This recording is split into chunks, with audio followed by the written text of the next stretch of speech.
So continuing with the morning session, we started with module 4. So there we discussed about some global arrays, okay, like dollar star, dollar file, dollar get, dollar post. Okay. So now we'll discuss about reading and writing files. Okay. So we all know that PHP supports the concept of files. Okay, it will also check the size of the files, type of the files. Okay. So what other things you can do with the files? Okay. So in web development, the ability to read and write to a text file, okay, remains an important technical competency. Okay, it's very important to read or write a file in a web development.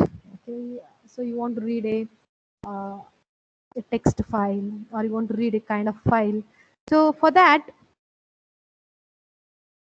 in PHP file functions, we have like a read or write from a file or from an external website or through a URL.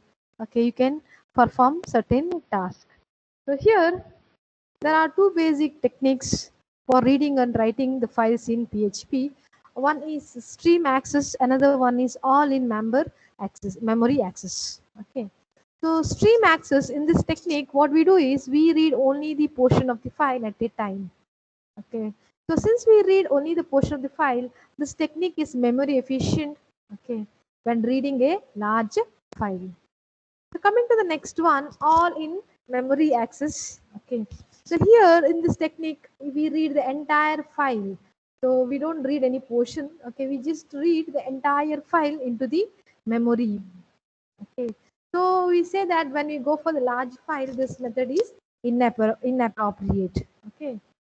So let's look into some of the examples of stream access and all in memory access. So the first one is stream access. So in stream access, we have different functions like fopen, fclose.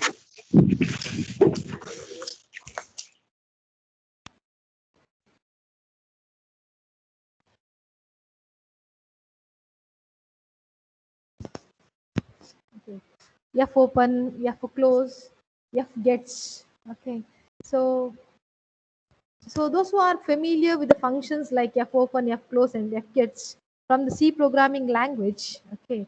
So this first technique will be a second nature to you. That means it is similar to your C programming, okay.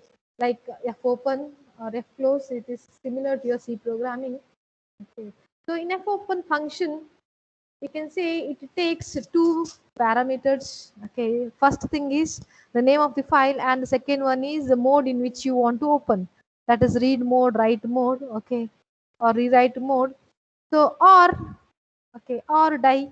Okay, this is the line that we saw in our lab program. Okay, when we try to open the counter.txt file, so this is how we have written counter.txt in the read mode. Okay, so here,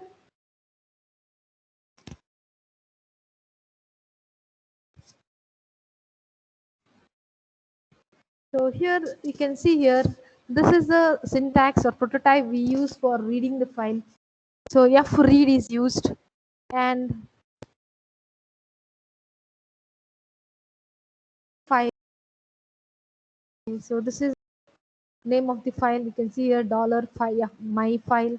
Okay, and size of the file. Okay, the second parameter is size of the file, how much you want to read. Okay, so you can give in terms of how many k bytes or bytes of data you want to read, or simply you can specify the entire size of the file using this built-in function size, file size, and write the name of the file. Okay, so there is one more function in PHP for reading a single line. Okay, if you want to read a single line, so this is what we saw in our lab program, fgets. Okay, where we read a how many lines. Here we are specifying how many lines you want to read. Okay, so this fgets function will return false if there is no more data. Okay, and if it reads a line, okay, it will advance the stream forward to the next one you can use. Okay, so it will just make the pointer to point to the next line once it reads the single line. Next small difference is here instead of gets we have one more character gets SC. So this is meant for reading a single character. Okay. So here we can see we have a string. Okay, it's a string, and here we are using a built-in function fwrite. So fwrite is used for writing this text John Doe into the file my file. Okay, so this is write. Okay, so this is for open, reading a single line, reading a character, and this is write. So all these functions are come under stream access. Okay, so we have an example here. So that is meant for opening, reading the line and closing the file. Okay.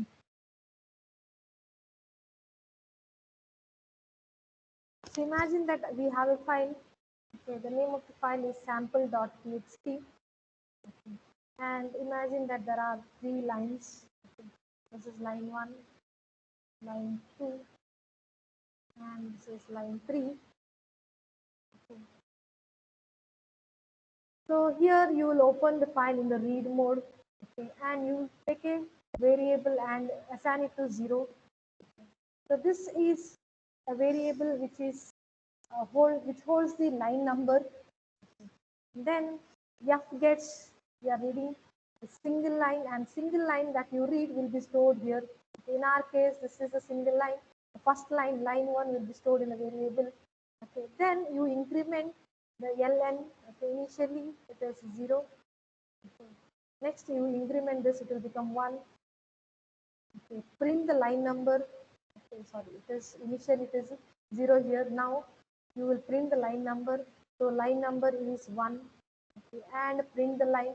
So line is line 1. Then again go to the while loop.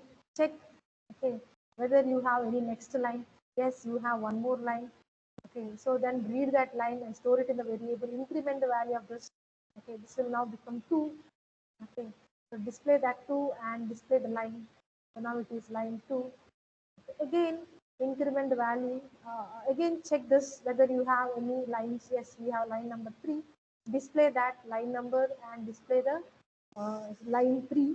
Okay, and next you check the condition. Okay, now you can see you have reached the end of the file. In that case it returns false. If you don't have any lines to read in a file, it will return false. So you come out of the loop, while loop, and this statement, okay, close will close the file. Okay, this is a handler, okay, that you pass for the close file.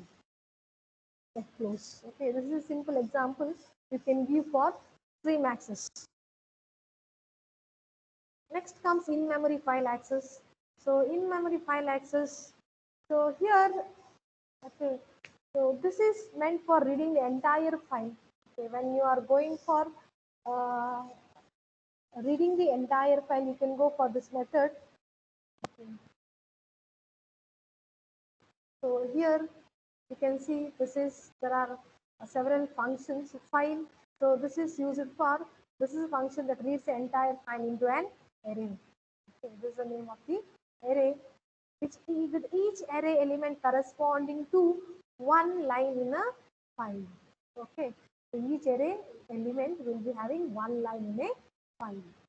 Next one is file gets contents. Okay, so this will read the entire file into a single variable. So this is what difference is. Here it reads to an array, and here it reads to a string. Okay, so you can see here. So it will read this. Okay, it will read this page and it will copy this into a string.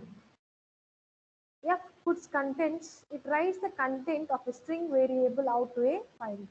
Okay, this is similar to your write statement. Okay, so this is similar to the write. So here you have the variable with the content. The name of the file is people.txt, and you have variable, okay, with the content John Smith. Okay, now you are using puts content. So what it will do? It will put the content, okay, which is okay, which a content of a variable. What is the content? The content is stored here in a dollar current, which is a John Smith. Okay, that John Smith will be placed in the file people.txt. Directly you can specify the name of the file here, okay, people.txt, or you can also specify the variable which is having this file name. Okay, so here John Smith will be placed into the file people.txt. So we have an example. Look at this example. Here, this is a file. Imagine this is a file with this having 4 lines. Okay. So these are information about the paintings, different paintings. Okay, the name of the painting and the year, okay, ID of the painting and all. So here, this is an example which you have in the textbook. Okay. So read the file into the memory. Okay. If there is any error, then stop processing. So what you do is you read the entire file. Okay, this entire file you read, and you will be storing it to a variable. Okay. So file here you can see will be an array. So usually that will be an array. So this will be an array. Okay. So here what this array will be having? Array will be having each array element corresponding to one line. Okay. So this single lines will be stored in different array elements. Okay, array index. Now this is a delimiter. Okay. For each statement you are using, we know what is each statement. So this is the name of the array, and this is a variable, okay, that is used to loop through the array. Then we use explode. So what is a function of explode? So returns array of string corresponding to each element in the array corresponding to each substring between the delimiter. Okay. Now this array will be converted into string based on this delimiter. Okay. Based on this delimiter, it will be converted into a string and it will be stored in the variable. Okay. Next, fields of 0. Okay.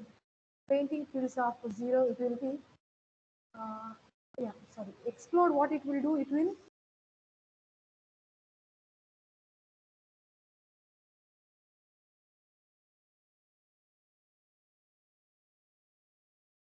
anybody remember what is implode and explode?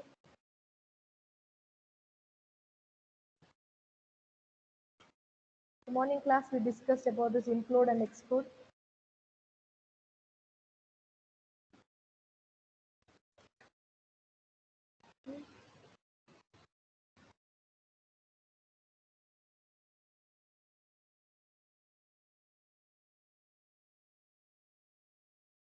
String into array explode.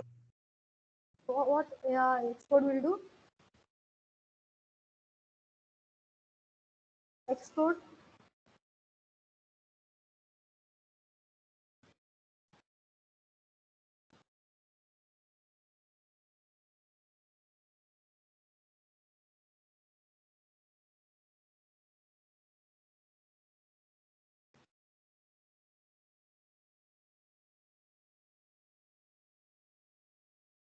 The explode function will break the string into an array.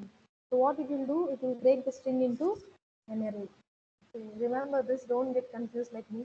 Okay.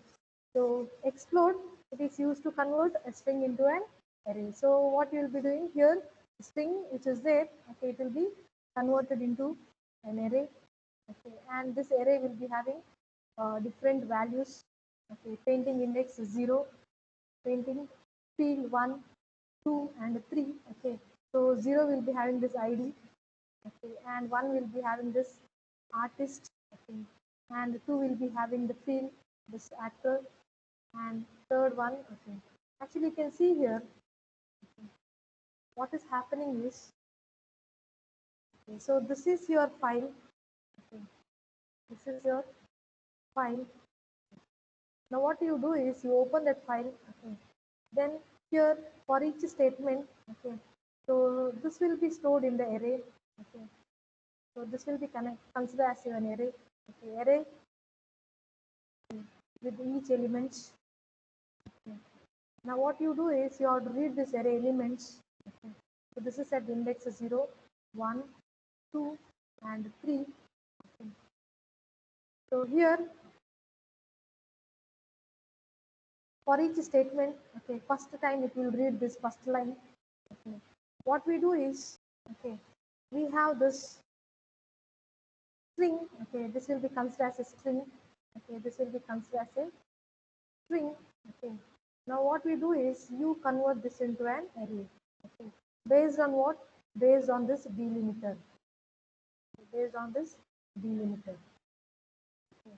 Now here, 0th index will be having this, 1 index will be having this, 2 will be having this, and 3 will be having this. Okay.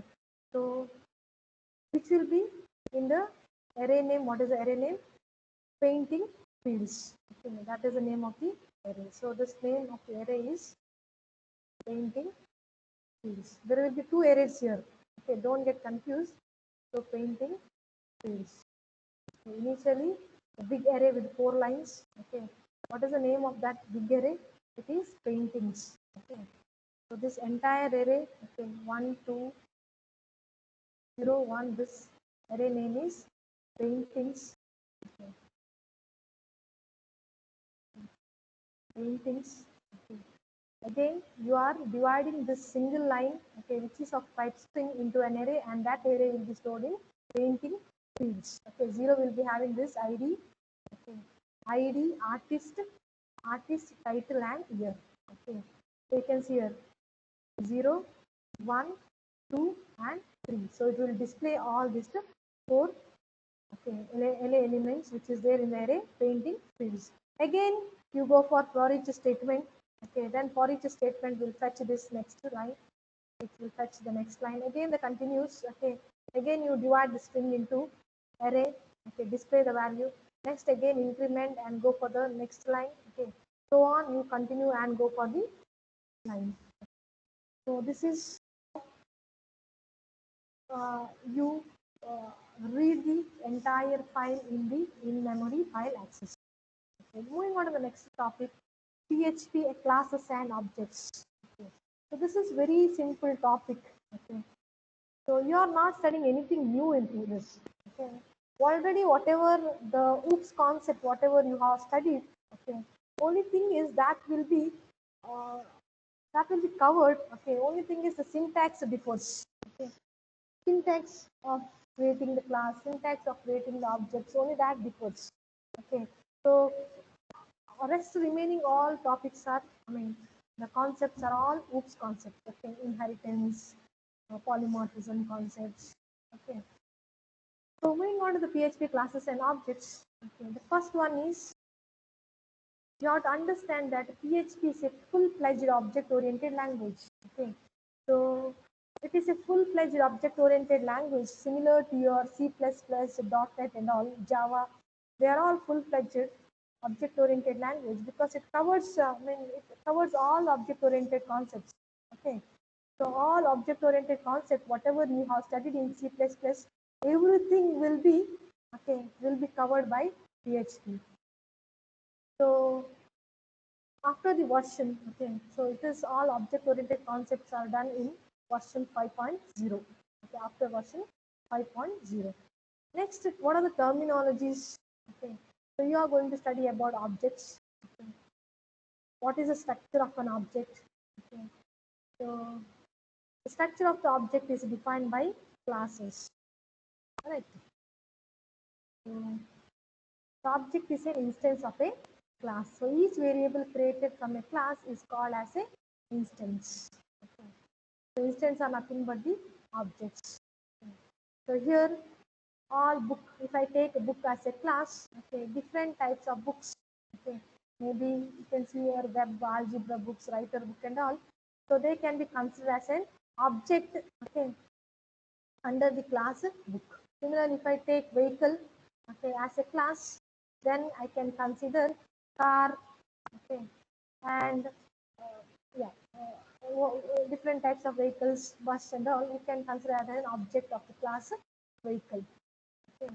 So defines properties Okay, so it defines properties like title, author, and number of pages. Okay, which can be accessed by the different objects. Okay, so you can see every objects, every book, okay, different types of books will be having title.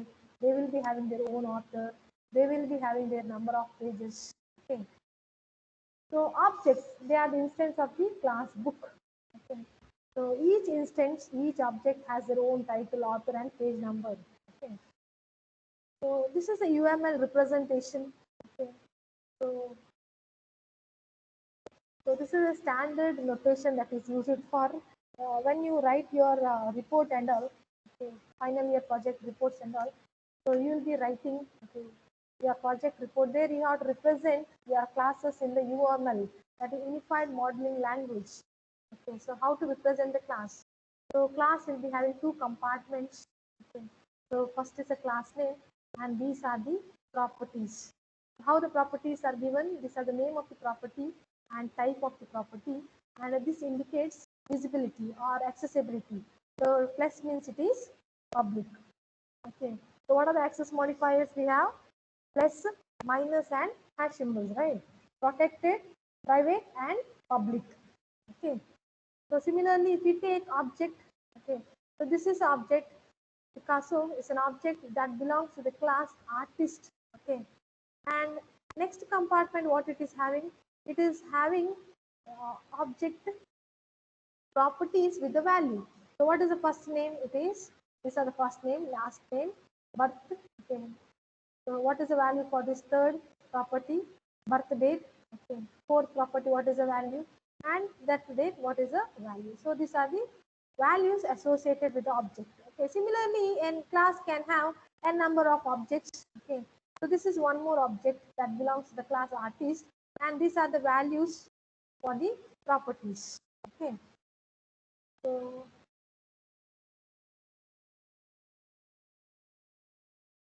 okay.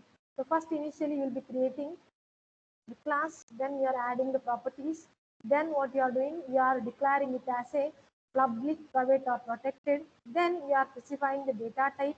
Okay.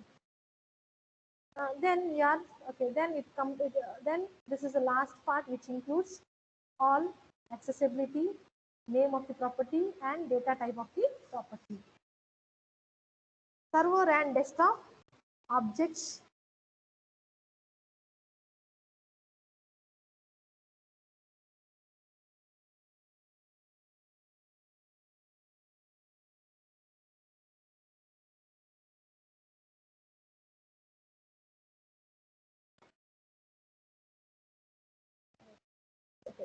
So there are two types of objects. One is server object, another one is desktop objects.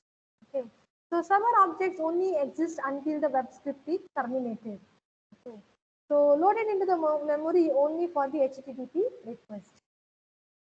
So memory is shared, okay, for many simultaneous requests. So this is about server object. Okay. Whereas when you come to desktop objects, okay, can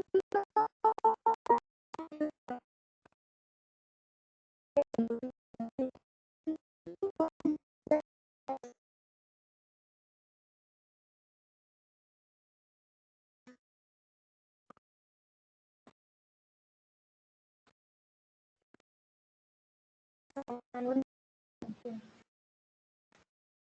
So, so in the diagram, you can see, okay, it will show the lifetime of the objects in the memory between the desktop and the browser application. It will show the lifetime.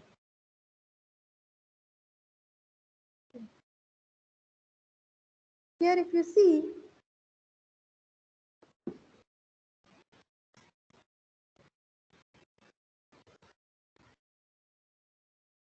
so in difference between your web programming and desktop application programming is that object can create, okay, only exist until the script, web script.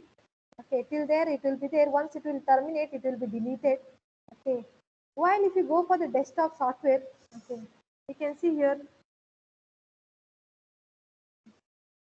so they can be loaded into the object memory and you can make use of it anytime during the interaction. If you want to access anything from the server, you can make use of this desktop object. Okay. So server object has got very short lifetime, but whereas when it comes to desktop objects, okay, they have comparatively more lifetime.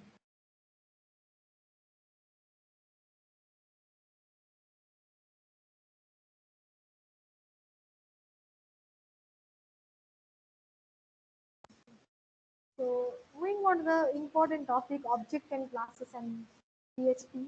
So previous whatever we saw, that is a brief introduction. Okay.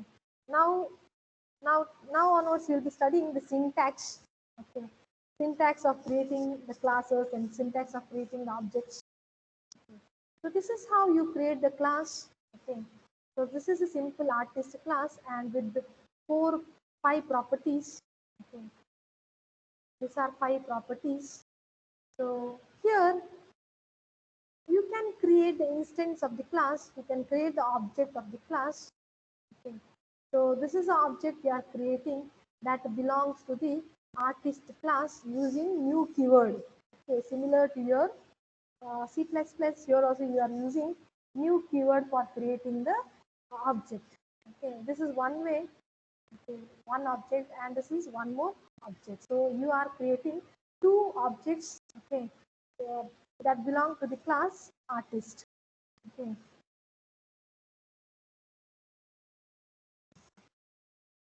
So here the properties. Okay. Once you create the object, okay, once you create the object, how the object can access the property. Okay. So initiating two artist object and setting one of those object properties. Okay, you are setting the object property with the value. So here you are two objects you have, but you are taking here only one object Picasso, and you are setting the value for first name. Okay, so you have around five properties here. So all five property you are setting the values. How you are using? You are using here arrow mark.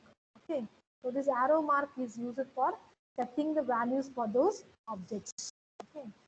Next is constructors. So here you can see here in C programming we have the constructor is having the same name as that of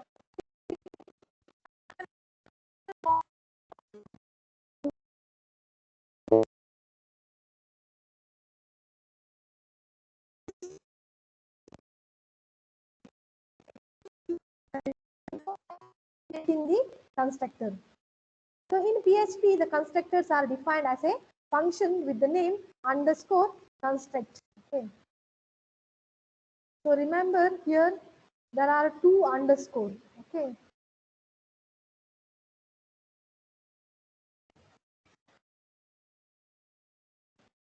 So here you can see here when an object is created, okay, a constructor will be called and constructor can be.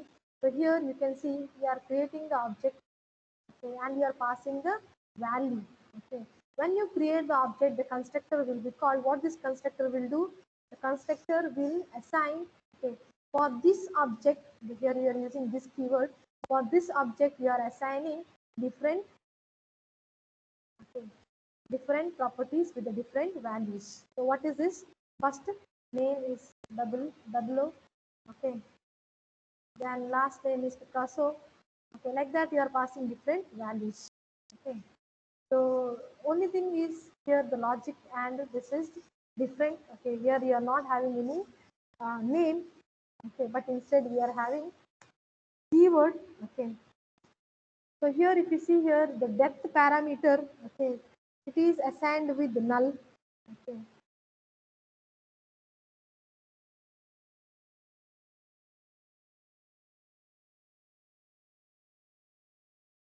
Next you see methods.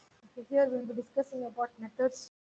So this is a new object we are creating, and using that object we are calling the method. Okay. Usually in different object oriented language we use dot symbol, correct, when we call the methods and all, but here we don't use dot symbol. Here the syntax is different, we use arrow mark. Okay. So we are calling this method. What this method will do? So this method here it is having actually it is having HTML code. Okay. This is initial variable. Okay, and you can see here for this variable we are appending. The symbol is dot symbol is for nothing but appending symbol. Okay, so it is not simply like this. Dollar tables is equal to dollar tables. Okay, okay. Add with the code. Okay, so this is a table code we have, which will be having column span is equal to 2. Okay, first name, it is displaying the first name, it is displaying the birth date, birth city, okay, and death date. Okay, so how many rows we have here? TR, TR, and TR. 3 rows we are having. Okay, so you can try this. Okay, try to display this. And in the previous one, we just in the UML diagram, we just showed you, okay, with the properties. But here we are not showing that property. Instead of that, we are also showing, okay, constructor.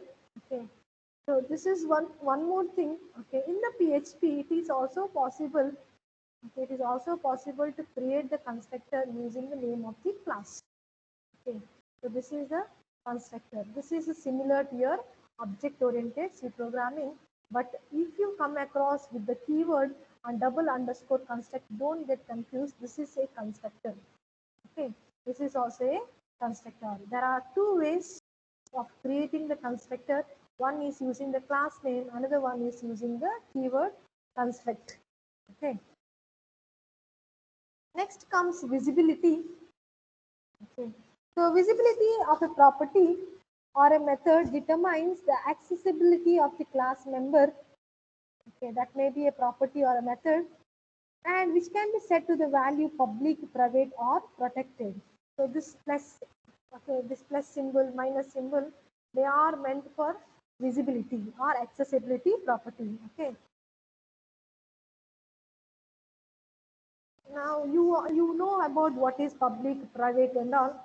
Okay. So protected, what is the importance of those access modifiers? Now let us create a class here. We have a class here, and this is public. This is declared as a public. This property is declared as a private. Okay. And this is within some PHP page or within some other class, we have this code. Okay. And here we have the function do this. Okay, one more function we have. Okay, there are two functions here. And here, okay, so we know that if a variable is declared as a public, okay, so public keyword means that property or a method is accessible to any code that has a reference to that object. Okay, so that is public can be accessed anywhere in the entire program. But whereas when it comes to private, okay, if a method or a variable is declared as a private, it can be accessible only within the class. Okay, so that is nothing new in this. Okay, you all know what is private and public. So here, if it is declared as public private, it can be accessed only within this class. Now I am trying to access this property. Yes, it is possible. Title is anyways it is declared as public. It is possible, and you are trying to access the method.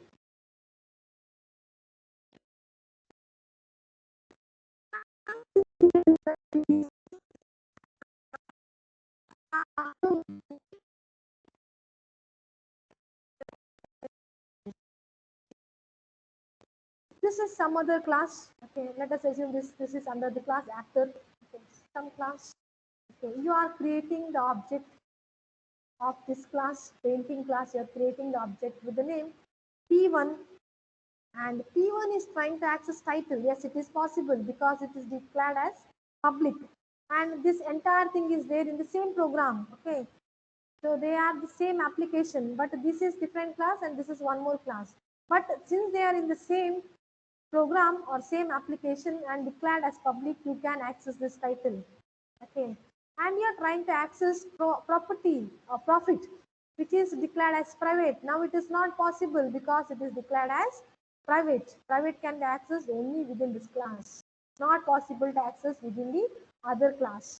Now you try to access do this method, it is possible. Okay, since it is declared as public. Okay, and you are trying to access, do secret that. Okay, since it is declared as private, it is not possible. So next one is the static member. When a variable is declared as static, the space for it gets allocated for the lifetime of the program.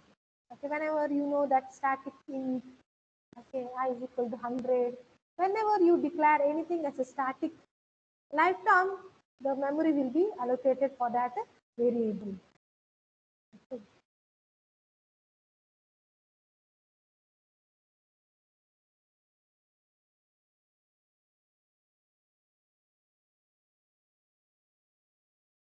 So look at this example. Here we have declared a variable as static.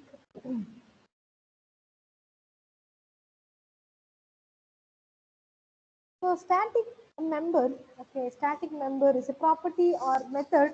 So anything that is declared as static, okay, is that all the instance of the class can use this. Okay, since any member which is declared as static, any object or anything can access this.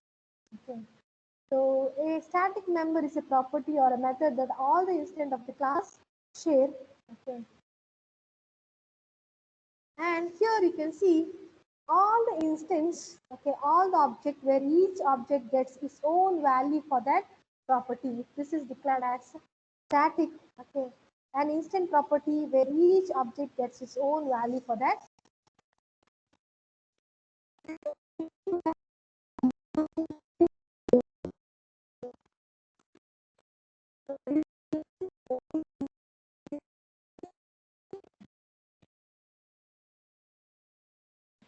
So all the objects can share this static member.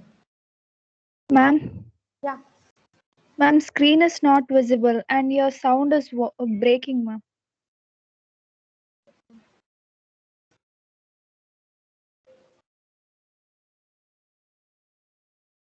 I will leave the meeting and connect once again. Okay, I'll try to connect once again.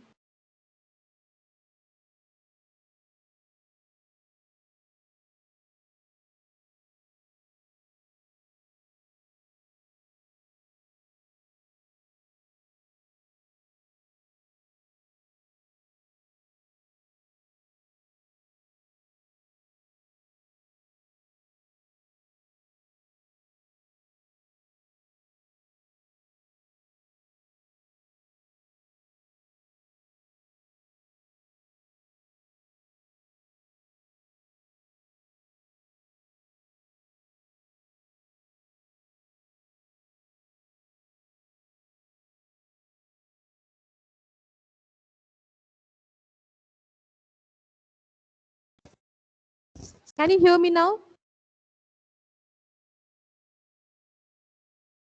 Can you hear me now? Yes, ma'am. Okay. Yes, ma'am. Yes, ma'am. Okay. So this static member is shared between the instance of the class. So any object you declare, okay, they will share this static object. Okay. So here we will add a static property artist count, okay, to the artist class, and this artist class, okay, artist count, okay, it's a static variable. Okay, it is used to keep a count of how many artist objects are currently created. Okay, so this is a static object which is used for uh, which is used to keep the count. Okay, how many objects are created. Now, whenever an object is created, this constructor will be called. Okay, so imagine that you are creating an object A1. Okay, whenever A1 is created, this constructor will be called, and you can see here you are incrementing the count, which is initially set to 0. Now what will happen when an object is created? This count will become 1. Okay. Similarly, when you create one more object, okay, they also share the same count. Okay. So what is the value? It is 1. Now when the constructor, okay, now again when you create the next object, constructor will be called. Okay, now even this A2 is pointing to the same static object. Now it will increment the count will become now 2. Okay, again you create one more object, they also will call the constructor. Okay, and constructor will increment the count, now the count will become 3. Okay, now you can observe this, all these three objects, okay, all these three objects are pointing to the same static object here, artist count. Okay, so this is what about static object. Okay, they share the same instance. Okay, they share, okay, static object is shared by all the instance. So how to show in the UML diagram the static object? So there are two objects here. Okay. So this is how we declare the static object. Okay. So this is static object, and what is the type of the object? Int. Okay. And you can see how it is referenced, shelf. Okay, double colon, and name of the static object. This is how it will be declared. Okay, this is a syntax. Okay. Next, some class constants. Okay, what is a constant? So constant is the one whose value will never change, correct? So can be stored more efficiently as class constant, so as long as they are not calculated or updated. So they are added to the class using constant keyword. Okay, so these are some built-in constants. Okay,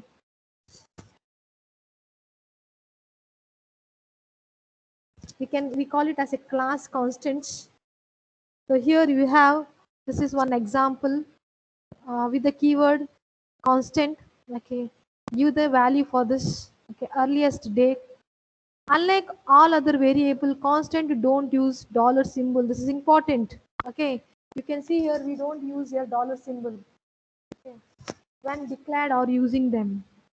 So accessing both inside and outside the class. Okay, when you declare a constant. Okay, how you declare in the C program constant? You can use like this, right? Hash define. Okay, hash define max is equal to 1000. Correct. This is how you define in C programming. Okay, in the PHP you can use this for declaring any constant. Then how you can access within a class? You can write it like this: self, okay, double colon, and write the name of the constant. Okay. Also you can use this name of the class. Okay, colon, reference, a colon, and write the name of the constant if you are using it outside some other class, if you are using in some other class. Okay. So the next topic is object oriented design. Okay. So far we have studied how to define, okay, what is how to define and how to use the classes, what is our object, how to declare the objects. Okay, so now we'll study about some advanced concept of object oriented design. Okay, the first one is data encapsulation. So this is the most advantageous topic to object oriented design. Okay, so that is encapsulation, so which generally refers to restricting the access to the object internal components. Okay, encapsulation is nothing but object's internal components are hidden. Okay, hiding the object implementation details. Okay, so this is one definition you can give for data encapsulation. Okay, so here in data encapsulation you hide the object implementation details. So if a property, if a properly encapsulated class make its property private, then you can access using getter or setter method. Okay, I think you might have come across with this getter and setter method. Okay, in .NET. So getter and setter method are used to access any properties that are declared as private. So here we have the syntax. Okay, getter. So that this is used to get the first name. Okay, So this get method can be used to declare get the first name which is declared as private. Okay. So here we have different examples.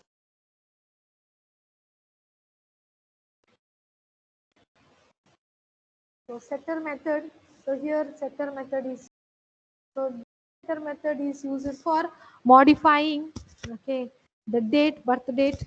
Okay. So you perform some calculation here, get the date and perform the calculation. Okay. So this is how we declare the getter and setter method in UML diagram. So this is static object, static variable. This is normal variables. Okay. And this is your constructor. Okay. This is get method which is used for getting. Okay. You can see here these are declared as private. Okay. This is very important. Getter and setter method are used for private members. Okay. So plus indicates public, minus indicates private. Okay, so get method, okay, get is used for getting the first name, last name, so on. Okay, and this is used for getting, okay, there is one more function, okay, and this is used for setting, okay, set method for setting the values.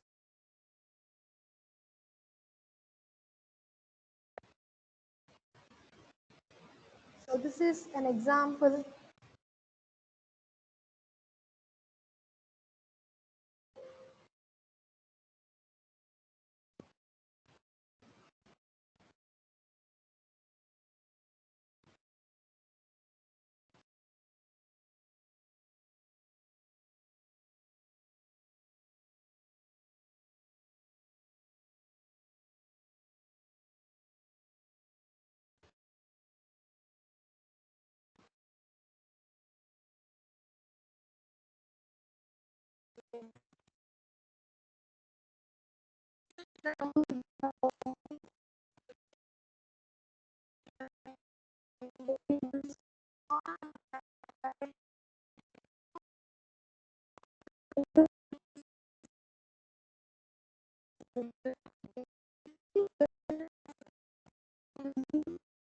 Getter and the set method. Okay, we are using here set method for setting the values, first name, last name, and all. Here we don't use this dot. So directly we are not specifying the value. Okay. And here you can see here we are using get method. So, so this is used to get the method, get the values of first name and last name. The only thing is these are declared as private. Okay. If this is declared as private, you can use get and set method. So set last name, set first name, set birth date. Okay. So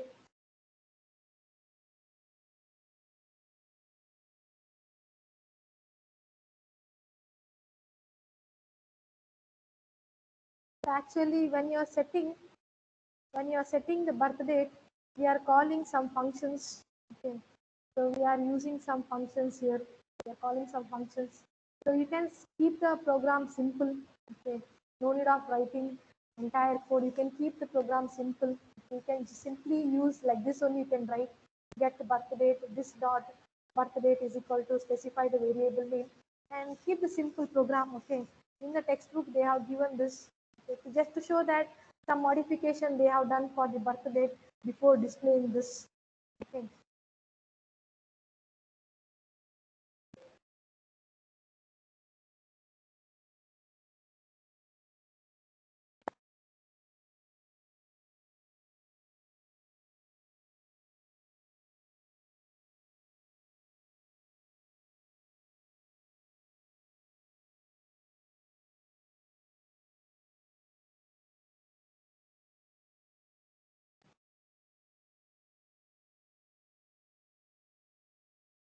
Can go through few examples. Okay, it is available in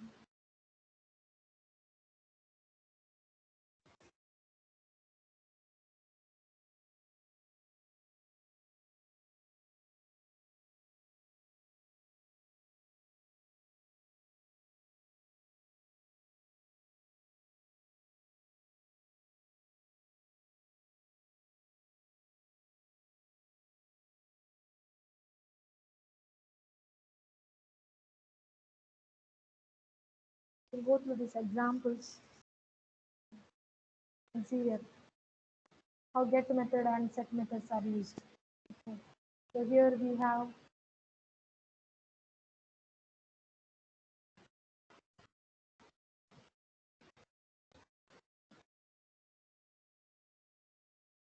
this is for getting the ID and setting the ID. Okay. So this is a switch case. Okay. If you are want to this function, if you want to get the ID, you are calling the get method. Okay. This is a switch case. Okay. For setting the ID. Okay.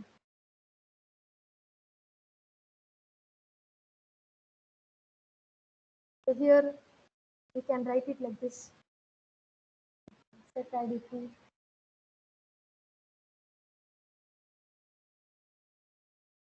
Likewise, you can go through few examples.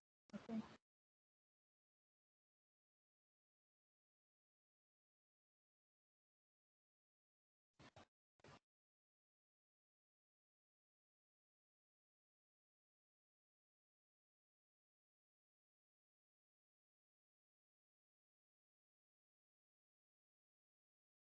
The next concept is inheritance.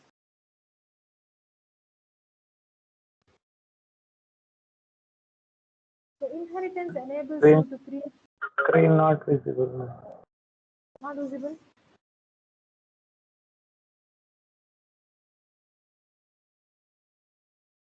All right, we will stop here for today. Okay. So we'll continue in the next session.